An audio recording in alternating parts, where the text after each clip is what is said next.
Hi, this is Curious Mystics Podcast, formerly Spiritual Mamas Podcast. Together we explore the mysteries of the spiritual world, sometimes boldly, Sometimes cautiously. but always with open hearts and curious minds. Let's go.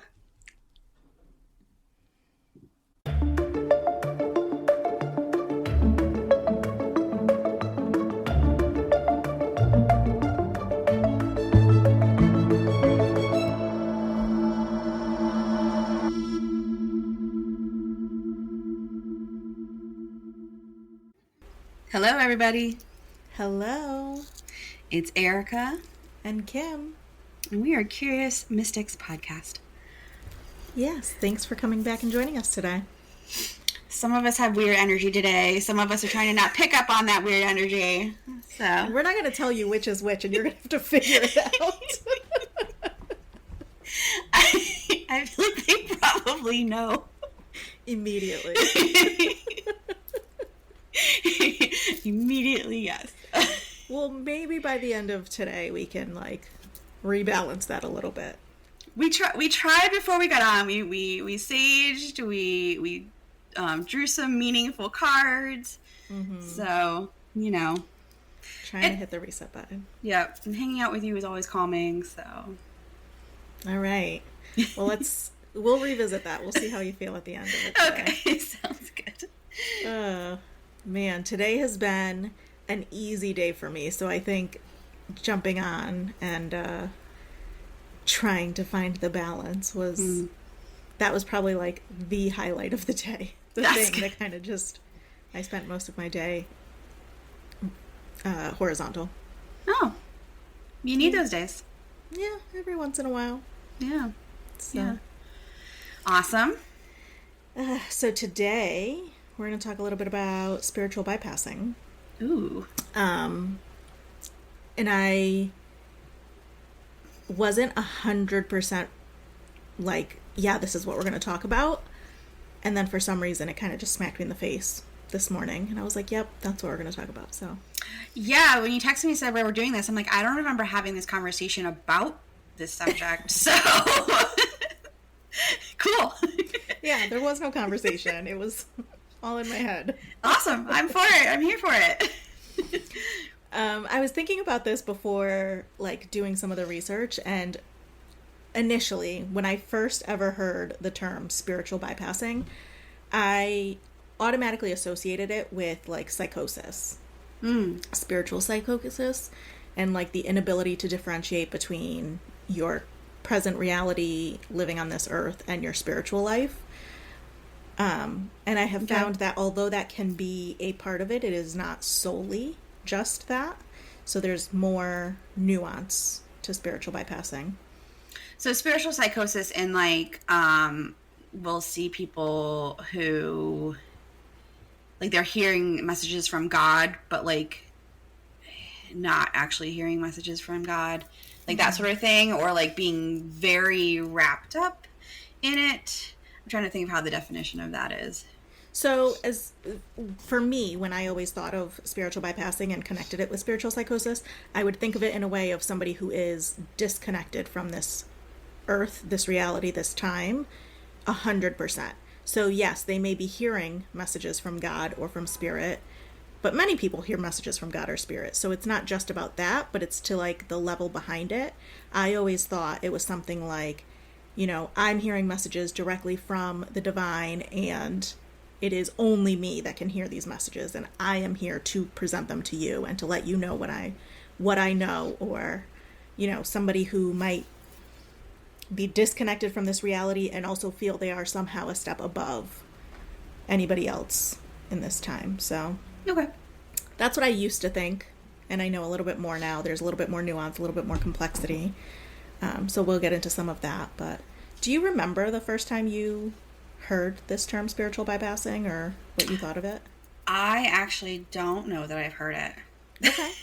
That's what I was I said, when you said you're saying, I'm like, okay, I have no idea what that means. Okay, cool. So this is all new. Nice. So we'll go through it together. Mm-hmm. So some of the complexities that come along with it might be a little bit more of blending of realities, dimensions, timelines, experiences to an extreme level. So spiritual bypassing is a little bit more of using a person using their spiritual beliefs, practices, experiences above, kind of like a cover on their physical reality, on their present moment. And this oftentimes we see affects people in their mental and emotional health. Mm-hmm.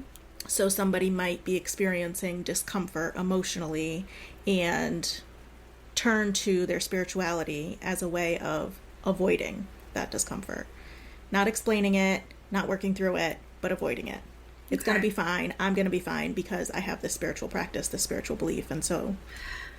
Okay, got it. Yeah, I've seen this in the medical world where people don't want treatment because God will fix it. Yes. While I believe that you can use spirit and God as helping you to either mentally or physically get through it, I don't think like if you have cancer you can just not get treatment. I mean, I guess there are instances of that, but anyway. Yeah, no, that's exactly one piece of it where sometimes people will do it in that sense too.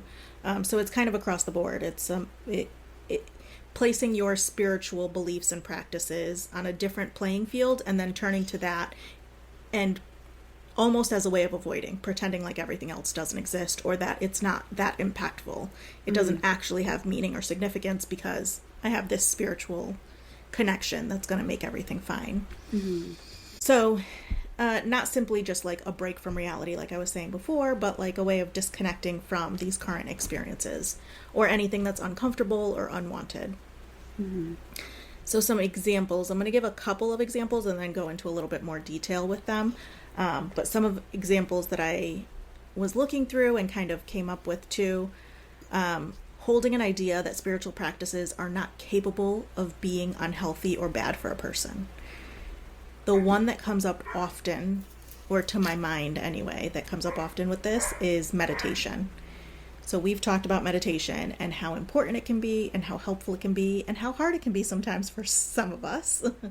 So meditation in an extreme situation of spiritual bypassing, this might look like a person who is highly sensitive or really in tune with spirit, and when they meditate, they may hallucinate or become disconnected from reality. If that person is constantly being pushed to meditate because there can't be anything bad with that. There can't be anything wrong with that. You have to find your answers, so you have to meditate. Just everything is meditation. That's the answer for everything. That could wind up putting that person into an actual psychosis, which would be unhealthy, which could be dangerous potentially. And people who spiritually bypass in this way may not see it as psychosis. So, like I was saying before, I'm hearing this message, I'm receiving this information, and it's just me. It's for a reason. I have to put it out there in some way like that, as though that is somehow more connected to spirit than where you presently are in this moment. So it sounds almost like escapism, or like instead of going to a drug to escape reality, you're going to the meditation because you're having these experiences that may also be a psychosis in and itself as well. Okay. Yeah, I mean, the example that I gave here is definitely an example of psychosis, but even aside from that, when you talk about like escaping with, people do that all the time with any number of things, with drugs, with hobbies, or with this project that I'm suddenly obsessed with, and so I'm going to pour all my time and energy into. Probably across the board in those situations, if you're doing that in an unhealthy way, or it's impacting you negatively, if it's affecting your relationships or the effort that you're putting in for yourself or for your responsibilities or anything like that, people don't like to hear that, right? So if you come to a person who's, obsessed with this project and I have to put all my time and energy into it, and even though I'm like blowing off my friends and I'm not talking to these people and I'm not following through on my responsibilities, you go to that person and say, hey, I'm a little bit concerned, like you're doing this thing and it's kind of taking over. They may not be receptive to that. Right. And it's concerning because how do you find balance for that person or help that person find balance if they're not looking for it. Right. So when we come back to the sense of spiritual bypassing, yes, you can get to an extreme. It could be dangerous. It could be unhealthy. But even before getting to that extreme, is there balance? Is that person recognizing that this is a form of spiritual bypassing? Is that person wanting to make any other changes? Or do they think it's fine to continue down this path? Another example that I had written down was a belief that so long as you can focus solely on the spirituality, then you don't need to be present. So that might look something like, we talk about rituals, daily things that you can do. I do things every single day. If a person is entrenching every aspect of their life into these rituals all day, every day, and making them so much more of a priority, they might start to dismiss or forget or overlook other important things, like a loved one's birthday or this responsibility or that bill that needs to be paid or whatever. And that could wind up hurting the loved one or have a negative effect on a relationship or impact the person themselves. But if that person believes that all they need to do to repair the issue is to turn further into their practice, maybe I need to do a ritual in this way, or I need to add this part to my practice, or I need to whatever, it shows how much this spiritual bypassing can be like seeped in and significantly impacting a person's life. Yeah, it almost becomes like a compulsion. Yes. And in that sense, and I was thinking about this as I was doing some of the research, it very much reminds me of I'm just going to say this and explain myself. It reminds me of OCD, clinical OCD. That's what I was going to say, yeah. However, there are definitely differences. And I don't want to say that people who have OCD are spiritual bypassing or vice versa, or that they ever have to intertwine at all ever, because they don't. Those can be completely separate things. But it is familiar in that way that like a person who struggles with OCD has that compulsion. I'm having this obsessive thought. I'm having this experience that is unwanted and overwhelming, and I need to find a way to alleviate that. And maybe if I do XYZ in this way at this time, perfectly, then it will help. With spiritual bypassing, it's not necessarily, there may be a component of that, but it's not necessarily that. There might be more of, I just need to follow through. The compulsion piece may be there, but the obsession piece may not. In the sense of OCD. Yeah. Right? I'm obsessed with following through on these rituals, but not necessarily like it's an unwanted, intrusive experience. Right. Yeah. So. I understand how both those things can be together or not together, or very close to each other. I was just thinking, I either read it in my Letting Go book by I always say his name wrong, Dr. David Hawkins. I keep wanting to call him Richard Dawkins. Anyway, David Hawkins. I think I read it in there, or I heard it on a podcast where they said if it's a compulsion, it's ego. So that could be a compulsion to get coffee. That could be a compulsion to drugs. That could be a compulsion to sex. That could be a compulsion to do these rituals. If it's a compulsion to alleviate during stress and or a heightened emotion, that's coming from ego. It's not coming from spirit. And I thought that was interesting. That is interesting. I haven't heard that before. I think that's a accurate but simplified way of stating how it might be. Yes. And I only say that because there's a lot of like issues with people seeing like, oh yeah, I see all these symptoms of OCD, and so I feel the same way. I couldn't help myself. My OCD got the best of me, and I had that extra, the rest of the bag of chocolate or whatever. And it's like, no, that's not a compulsory act. That might be impulsive. You might not have thought that through, but that's not necessarily a compulsion. So truly a compulsion, then yeah, I think I could see how that might be coming. Yeah, I think they were saying like there's a lot of things that can kind of get in our way of being closer to, like, through our spirituality and through Yeah. our, like, raising our vibration situation. Mm-hmm. And some of them can be as, like, kind of nuanced as, every time I get stressed out, I need my emotional support latte, which is me. So you know what I mean? And that's ego, and I need to let that go, because that's not serving me. Yeah. Like, I'm not really getting anything out of that Mm-hmm. latte. Yeah. I think part of the idea here, and I'll get to this a little bit later too, but part of the idea is like, how much are you able to reflect, and is it necessary? Mm-hmm. Like, in this moment, is this something that's just mundane and everyday and I don't need to be putting that much emphasis on it? Or is it something that I truly need to reflect on? And if so, am I capable of doing that? Mm-hmm. But yeah, it gets difficult sometimes. One of the other examples that I wanted to throw out there quickly is just like the concept that any problem can be solved with positive thinking. Toxic positivity. So Yeah. that idea that you were talking about, like somebody refusing medical treatment because they're just going to turn to their spirituality and that's going to be enough for them. And the unintentional side effects of something like that is that it can be very invalidating and dismissive of the situation, of the problem, of the severity, of the impact of all of that.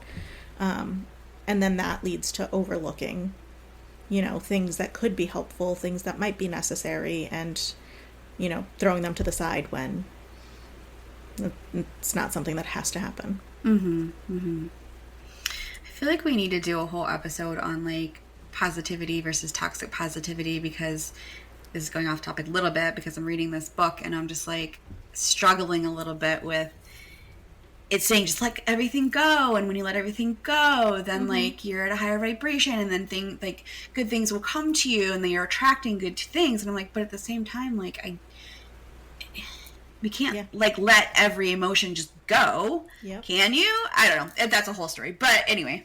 Yeah, I agree. I think too, to that, and maybe we should do a whole episode on it.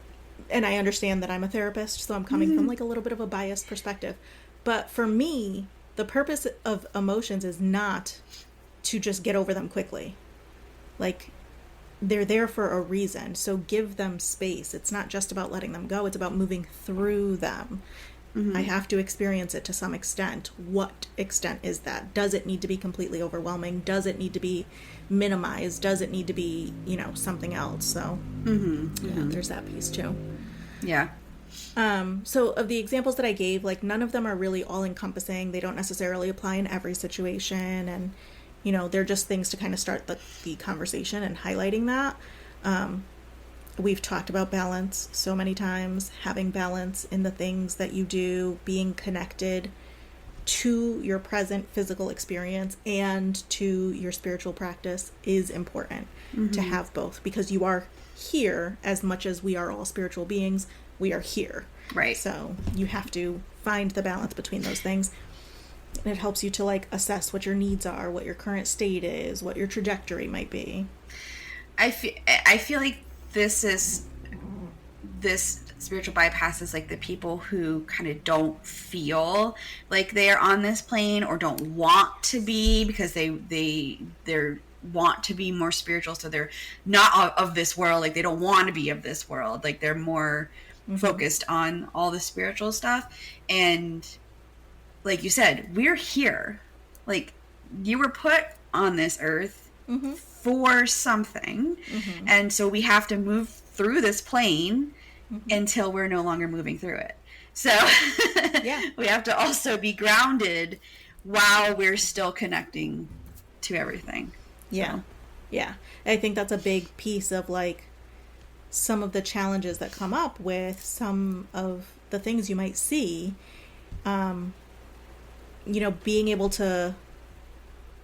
Being able to have growth, self-improvement, get to the goals that you want to get to, feel the way you want to feel, and also doing it presently as you are here.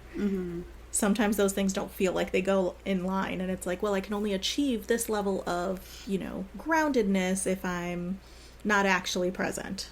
Exactly. That's not necessarily true. So why does spiritual bypassing happen? How does it happen? And there's, I think, probably a lot of different things that go into this. I'm only going to talk about a couple of pieces that it could cause spiritual bypassing to come up. But one of the first things that I was looking over was talking about how it can be a defense mechanism. So a person is unaware or unsure of how to deal with obstacles that are placed before them, with challenges they may be facing, and they turn to spirituality, as one might, but they do so as a protection for what they cannot handle or cannot manage. And this, I think, is probably one of the biggest ones, because I haven't looked at the numbers. I don't know how many people go down this path specifically. But I know that as a society, at least in America, in the United States, we are often taught from childhood, you can only have good emotions. You can only experience the positive. Don't cry. Don't let other people take your energy. Don't feed into the negative. Don't allow the negative to impact you. Only experience the positive.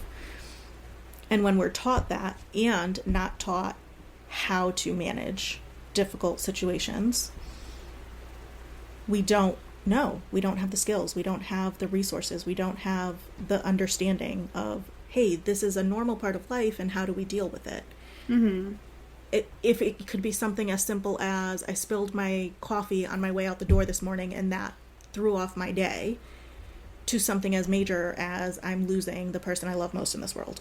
Right. Like, and anything in between. But in any of those cases, we're taught to ignore the negative. So it can be easily a defense mechanism. Like, I don't know how to handle this, so I'm just going to turn to my spirituality, and that's going to make it all better. And that's problematic. One of the other ones, and this one is what we were talking about a little bit a minute ago, but like, being in a culture of toxic positivity can promote spiritual bypassing. It's teaching people to turn anything into a positive, find the silver lining in any situation.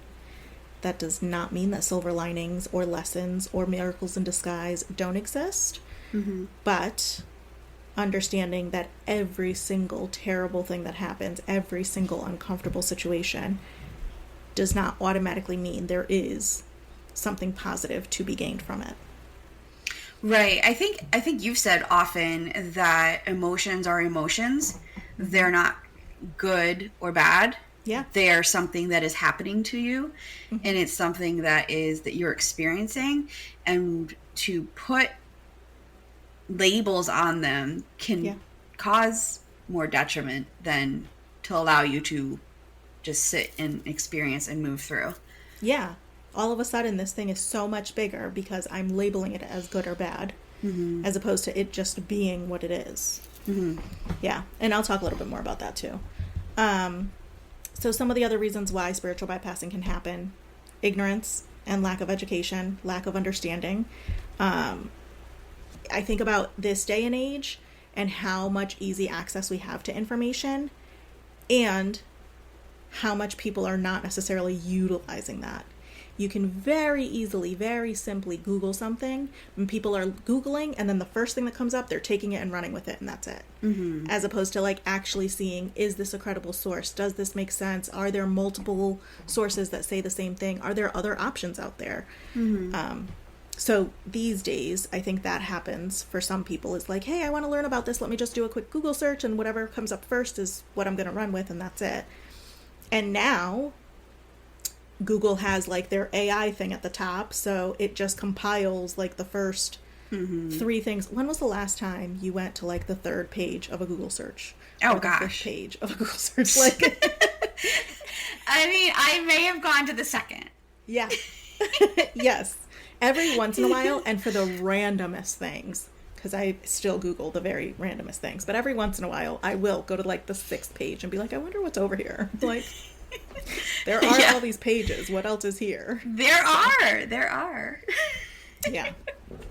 Good point. But I think that plays a big role sometimes for people too, just not having the understanding or information about what they're trying to achieve or what they're getting into. And prior to like the internet and Google and all this easy access, I think that some people might not have had easy access to information, or they wanted to engage in a practice or in something that maybe they should have learned more about and just didn't for whatever reason. So I think ignorance and lack of education can definitely play into spiritual bypassing.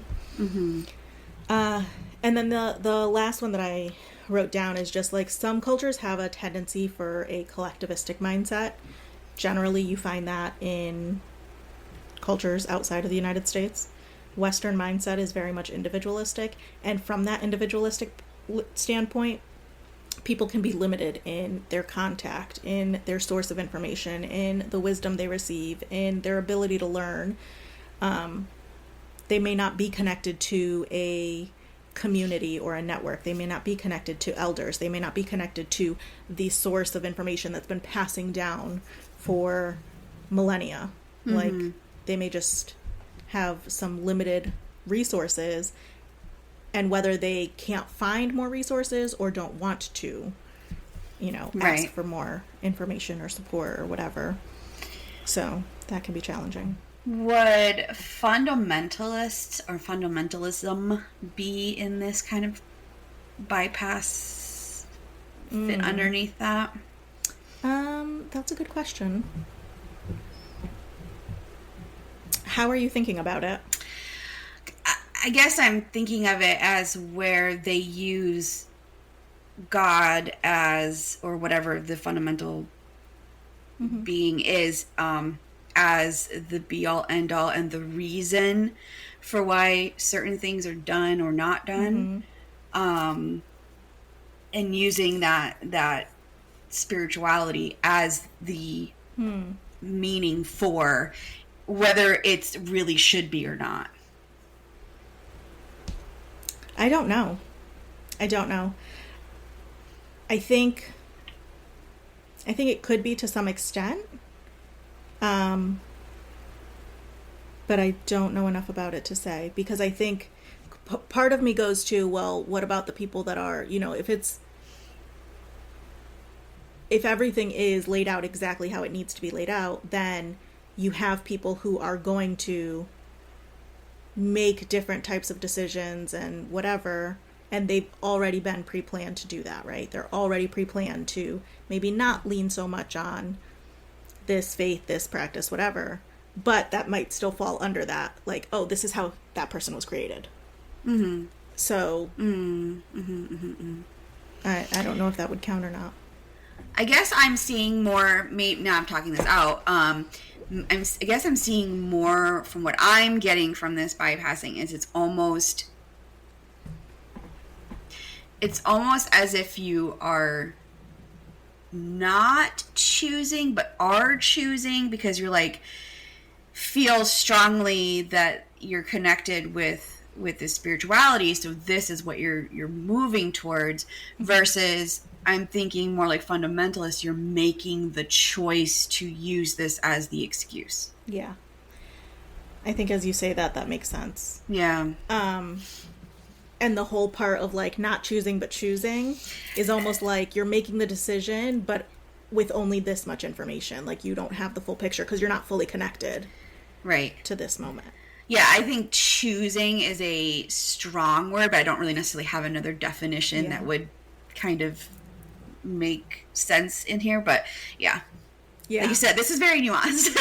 It is, which I think is right. This is to say, like, this is to start the conversation and to have information, but this is not a situation in which you're going to throw everything into the bucket. Yep, I see a person doing this, so it has to be spiritual bypassing. No. This has, like, there's context that needs to be applied. There's so many things that need to be considered. And if you are in this situation, then yeah, figuring out what you can do about it is important. Or if you know somebody in this situation, trying to help them is important. But don't just assume because a person... this is the example I'm going to give for this. If a person is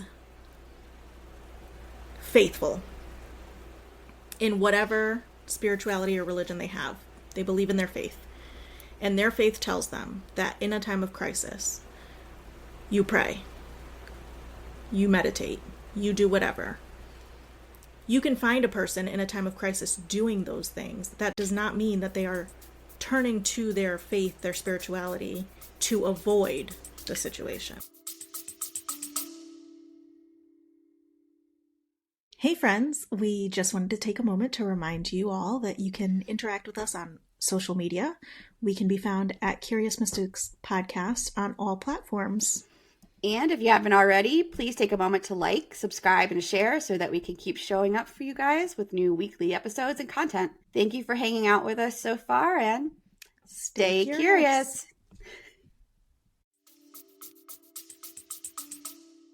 Yeah, see, I was wondering kind of where we're at with that, because like I can see where there's a border there where, you know, like as a kid, I mean, I would say Hail Marys when I got scared, or I would, you know, use that as a way to kind of cope with something.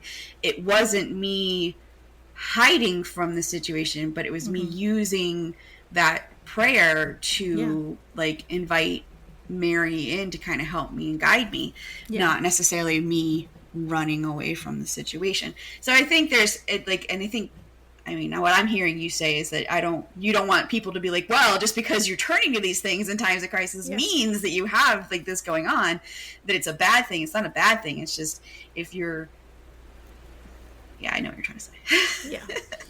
And maybe this will help to clear it up a little bit, because I'm going to like break this piece down a little bit. Like, what does all this mean? So we talked about some examples. We talked about why a person might get there or how they might get there. So basically, if we're looking at spiritual bypassing as maybe a defense mechanism or something that a person turns to when they don't know how to deal, it's like a coping skill. And like with any other coping skill, not every coping skill works at every time, and not every coping skill is inherently healthy or unhealthy. There are things that are healthy, there are things that are unhealthy, but there has to be a little bit of context to it, right? If a person has a really long day at work or a really tough week and they decide to go out on Friday and have a couple drinks, that's a coping skill, and maybe it's not the healthiest coping skill. However, if that person can then recoup from that and say, okay, I'm going back about and I don't have, they're drinking, maybe they drank in excess that one day, but they don't drink in excess ever, and don't have any other challenges with substances, then I wouldn't necessarily say they're like, oh, that's addiction and that person has an unhealthy coping skill. Right. So there are times where spiritual bypassing might be useful. It might be helpful for some people. And I think specifically in times of crisis, if I lost the person that is closest to me in this world and I say, you know what, I do not know how to deal with this right now, so I'm just going to turn to my faith because that's all that I can do. Okay, give me a minute. Right.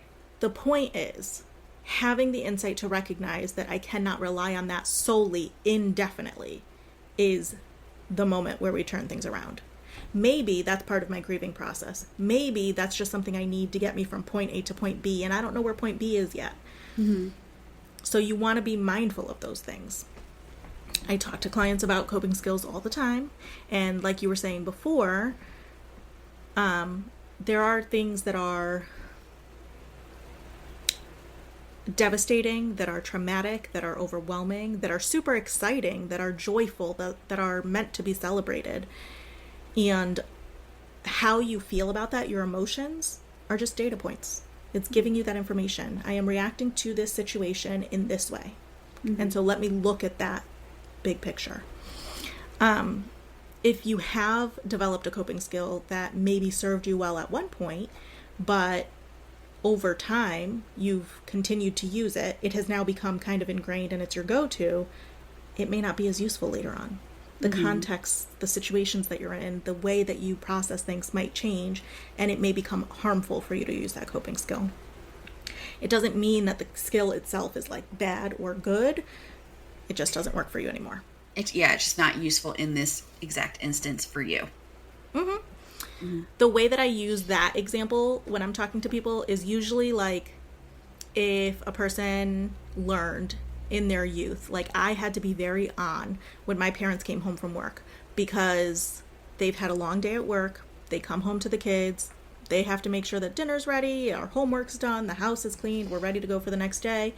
So I learned to listen for the door. And the way they closed the door coming out the car, I knew they were in a good mood or a bad mood. Mm-hmm. That coping skill was really helpful for me when I was young. As I continue to use it and get older, it turns into people pleasing. It turns into me anticipating. It turns into me being on edge all of the time. It is no longer serving me. It is no longer useful or helpful. Right. So that's just like an example of how to differentiate how something you could develop at one point and use over time turns into something that isn't as helpful anymore. The other thing that comes is like sometimes these experiences have a negative impact, not just on the person, but on the people around them. Mm-hmm. It may impact their relationships, turn into codependency, turn into extreme anxiety, turn into avoidance, turn into so many different things. Mm-hmm. Some of the other impacts that a person can experience from spiritual bypassing: refusal or inability to think for yourself and blindly trusting one source of information, one person, one whatever. With that, could turn into excessively tolerating inappropriate or unacceptable behaviors in others because we are not really thinking for ourselves and kind of just accepting or allowing this situation to happen. Yeah, I think that's where kind of that fundamentalist comes in a little bit there.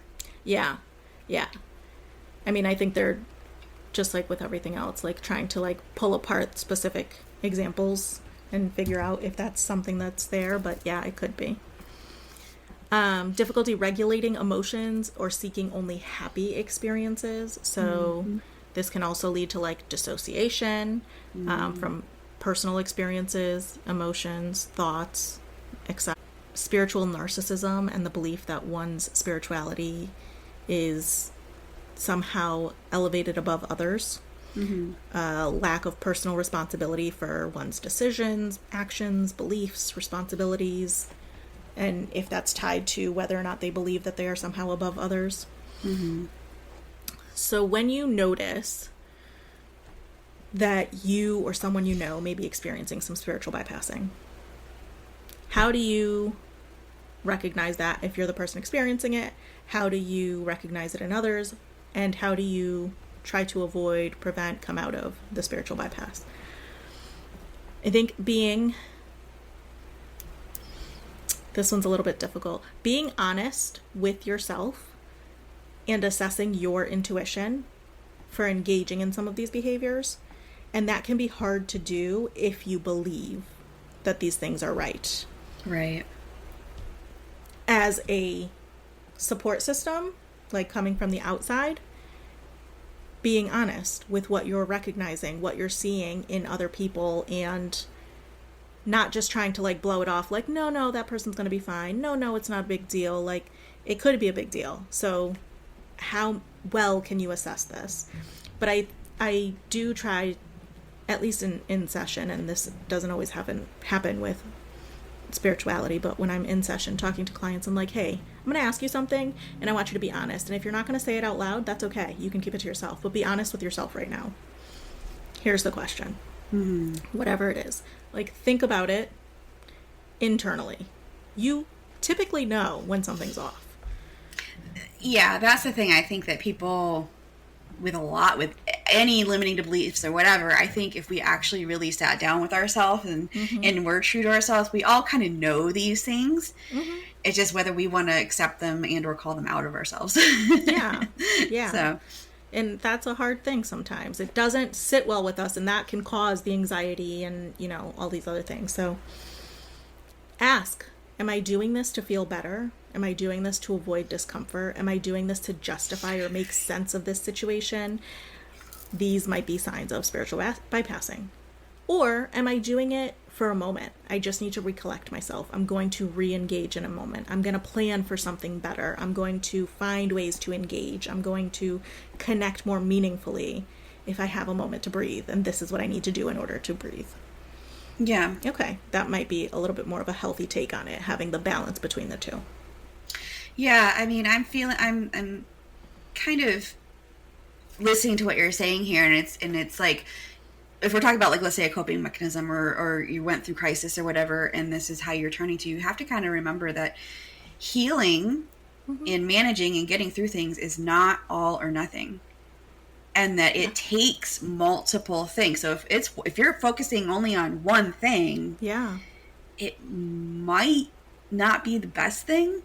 And kind of look outside that kind of bubble and see what else can I incorporate that is also going to help me manage, cope, move through. Yeah, absolutely. And it's like finding the balance in things, but also giving yourself a little bit of grace. Maybe I am so focused on healing and that end goal that I'm like tunnel vision, and so I'm trying to charge through, but really I need to stop and take a break, or I need to divert paths, or I need to move backwards a couple steps before I can go forwards again. One of the things that I talk about, and probably a lot of the time, not just at work, but in general, is the difference between avoidance and distraction. Avoidance, pretending the situation doesn't exist, not wanting to deal with it, ignoring it, hoping it goes away.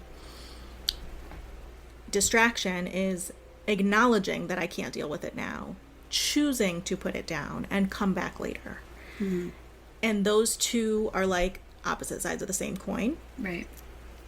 If you know that you're avoiding, then you can turn that into distraction. But if you are pretending that you're not avoiding and just letting it go, it's not necessarily going to get you very far, because things that we avoid tend to pop back up. And probably in the most inconvenient times, in the most inconvenient ways. Right. So that's kind of how I see like spiritual bypassing. It is the avoidance side of that coin, and what we're trying to do is flip it over to distraction. I can use the same tools that are in avoidance, but I am choosing to come back to it and not just exit. And then what we were saying before about emotions not being good or bad, and they're just data points, this can be helpful for you to figure out what you might need in that moment. So here is like an action plan if you needed to do something about the spiritual bypassing. Starting kind of small and focusing on the emotion or experience that you're having, reframing that. Instead of I don't feel good, I don't like this, which can have like a negative connotation, let's try to be a little bit more clear on what you're experiencing. I'm sad. It's uncomfortable and I'm sad. Let's be clear and specific about that. Then consider what that experience is telling you. I'm sad that my best friend is moving away across the country. What does that tell me? I miss that person. I'm going to miss that person. They are such an important part of my life, and I don't know how to do life without them. Okay. So where do I take that from there? What do I need to do? What are the action steps that I can take from that point so that I don't avoid the situation? Maybe they're moving in a week and I want to spend as much time with them from now until then as I can. Maybe I want to make sure I get a couple extra hugs in. Maybe I want to make sure that we make plans for visiting one another or having monthly FaceTime calls or something that we can do together afterwards. You could even, if you really wanted to, go a step further and be like, okay, I don't know how to do life without them. Why? Yeah. Because I have a fear of loneliness. Why? You know what I mean? You could keep distilling it all the way down. Yeah. And then work on each one of those whys. And then, each one of those feelings has an emotion, has a frequency. So, and some are higher than others. Like, I think anger is higher than sadness, or vice versa. So, like, if you can work on this one, then you can get to the next step, even if it's still somewhat of a negative or lower emotion, lower vibrancy emotion, then you can still step to the next level, and that's still progress to work through. So yeah, and I think that's a good thing to keep in mind, is like, this doesn't have to be, one, it doesn't have to be one size fits all, and two, it doesn't have to look like this specific way. If you're able to assess where you're at, if you're able to start with just, hey, where am I? What am I experiencing right now? What is it that's the issue in this moment? Sometimes people need to just go through that before moving on to, let me dig a little bit deeper. But sometimes they can do it in conjunction with, or sometimes they need to come to that conclusion, start to go deeper, and put everything else on pause until they can figure out the deeper stuff. Right. And that might come to a totally different plan of action in the end. But Right. starting with, like, okay, where am I at right now? And let's just keep it neutral. What am I experiencing? It doesn't have to be good or bad. I'm experiencing something that's uncomfortable, and what is that? Let me name it. Let me identify it. And let me consider what that is telling me. What message is that giving me? And then what can I do about it? And or why do I need to break that down? Yeah, I like the naming because, like you said, when you just say I don't like it, that's not a feeling, so to speak. That's not like an emotion, not liking something. Yeah. By naming it, you can put it in a different direction, and then you can know how to, oh, I'm going to miss them. Yeah. That's different than not liking a situation. Yeah. So you can almost know how to like wrap your head around that feeling and work on that feeling. So, yeah. I And like sometimes, it. I mean, not necessarily, or you know what, I'm not even going to say that. Maybe in a spiritual perspective. From an emotional perspective, I see this all the time. I've experienced this plenty of times. But the fear that whatever comes after is so unmanageable and overwhelming will keep a person stuck. I am so scared of letting myself cry because I'm scared that I won't ever stop. Right. Because I haven't cried for 20 years. I am so scared that if I take this step, my entire life is going to fall apart because I haven't ever taken a step like this before. I haven't ever prioritized myself. I haven't ever whatever.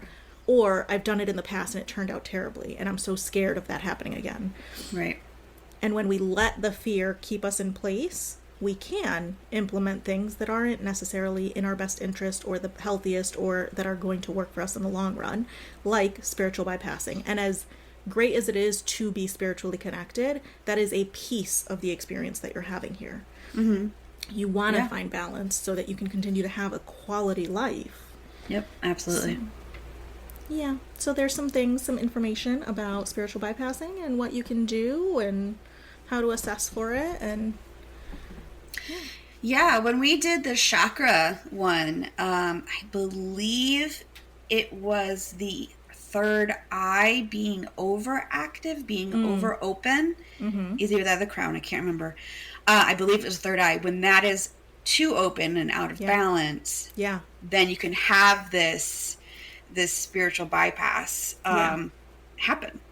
So if you wanted to come back to a spiritual aspect, maybe work on balancing the third eye, looking at how to do that so it all kind of comes back down into balance. The rest of you can ground back down. Yeah. And I think, I talked about like some of the reasons or some of the ways that people get to spiritual bypassing. But identifying something like that, like the third eye being overactive and open, that is like a why, and that's something that you can delve deeper into. Why is it like this? What things have I experienced to lead to this? What can I do about this specifically to help everything else? Right. So, yeah. It's all about balance, baby. I agree. Was it the last episode we talked about, or somewhat? Last time you and I talked, we did like where you're standing on the seesaw and your legs in between, like keeping the balance, each seat on the balance.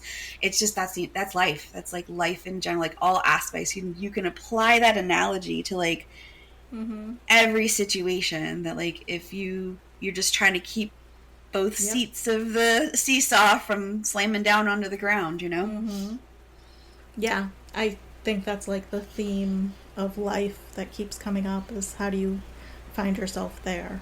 And it'll this is a whole nother thing, but I think it's going to happen anyway. Your life, universe, everything finds its balance anyway. Does it need to be in that most destructive way? Does it need to be in the most horrific way? Or is it something that you might have a little bit of agency over to say, hey, I can do things to prevent catastrophic events? Not necessarily. Some things are going to happen, but then how do I handle them versus letting them handle me? Right. Yeah. So, yeah, I like that. Yeah. Cool. Well, so that's what I got today. And if anybody has any questions or thoughts or experiences with spiritual bypassing, let us know. Yeah, absolutely. And as always, stay. Curious. Bye.